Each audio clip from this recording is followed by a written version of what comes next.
मित्रांनो, आपण आजच्या व्हिडिओमध्ये माहिती पाहणार आहे व्हीएमसी मशीनच्या हँडव्हील बद्दल। आपण प्रॅक्टिकली माहिती पाहणार आहे। तुम्हाला प्रॅक्टिकली मी हँडव्हील दाखवणार आहे कसं आहे आणि त्याचा वापर काय सर्व दाखवणार आहे।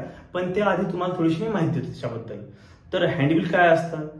व्हीएमसी मशीनवर तुम्हाला कोणतेही काम जर मॅन्युअली करायचं असलं तर समजा आपल्याला कधी आपल्या टूलचा Z0 करायचा असतो, टूलचा आपल्याला ऑफसेट घ्यायचा असतो किंवा आपल्याला जॉबचा वर्क ऑफसेट घ्यायचा असतो, तर त्या केसमध्ये आपल्याला टेबलची किंवा ॲक्सिसची मुवमेंट आपल्याप्रमाणे करायची असते। आपल्याला जसं लागतो त्याप्रमाणे आपल्याला त्याची मुवमेंट करायची असते। आपल्या थिंकिंगनुसार आपल्याला किती पाहिजे मागे पुढे ॲक्सिस, तर आपल्याला ॲक्सिसला डायरेक्शन द्यायची असते। तर त्यासाठी मग आपण आपल्या मनानं ॲक्सिस ऑपरेट करण्यासाठी आपल्याकडे काय असतो? हँडव्हील असतो। मग आपण मशीनवर हँडव्हील मोड सिलेक्ट करतो आणि हँडव्हील मोड सिलेक्ट केल्यानंतर आपण हँडव्हीलने ॲक्सिसकडे मूव्ह करत असतो। तर आपण तोच सेम हँडव्हील बघणार आहे आता या व्हिडिओमध्ये।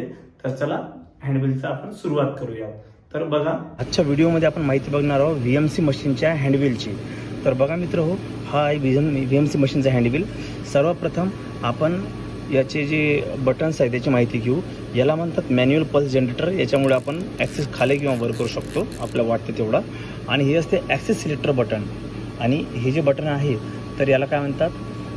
Power multiplier button. म्हणजे आपल्याला पॉवर किती ठेवायची आहे, आपल्याला 0-1 मध्ये खाली आणायचं आहे, 0-1 0-2 मध्ये खाली आणायचं असलं तर *1, जर आपल्याला 0.1 0.2 मध्ये खाली आणायचं असलं तर *10, जर आपल्याला MM मध्ये खाली आणायचं असलं किंवा वर न्यायचं असलं तर *100।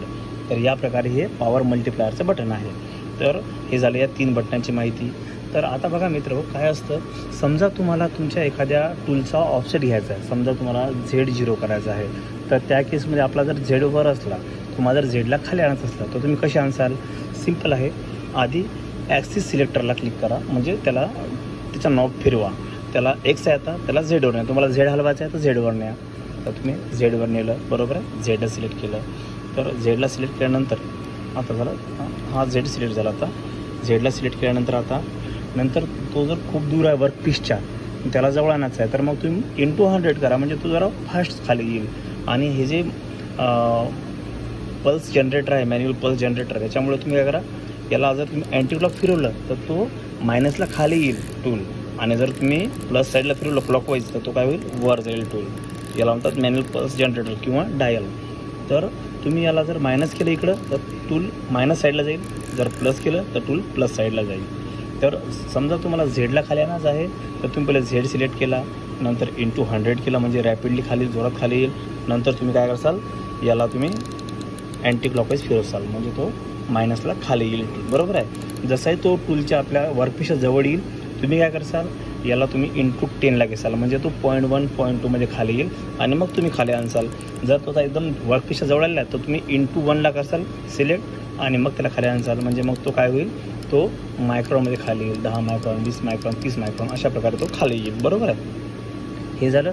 तर अशा प्रकारे तुम्हाला कोणताही ॲक्सिस तुम्हाला मुवमेंट करायचा असेल तर हे तुम्ही ॲक्सिस सिलेक्टरने तुम्ही ॲक्सिस सिलेक्ट करा, नंतर तुम्ही पॉवर सिलेक्ट करा, कितीच्या पॉवर आणायचा आहे, आणि नंतर तुम्ही या पल्स जनरेटरने प्लस किंवा मायनस करा। अशा प्रकारे तुम्ही हँडव्हीलचा वापर करून ॲक्सिसची मुवमेंट देऊ शकता। तर ही झाली माहिती व्हीएमसी मशीनच्या हँडव्हीलबद्दल। जर तुम्हाला व्हिडिओ आवडला असेल तर व्हिडिओला नक्की लाईक करा, आपल्या चॅनलला सबस्क्राईब करा, आणि तुम्हाला जर हा व्हिडिओ आवडला तर तुमच्या बाकी मित्रांना सुद्धा हा व्हिडिओ शेअर करा। ओके, धन्यवाद मित्र।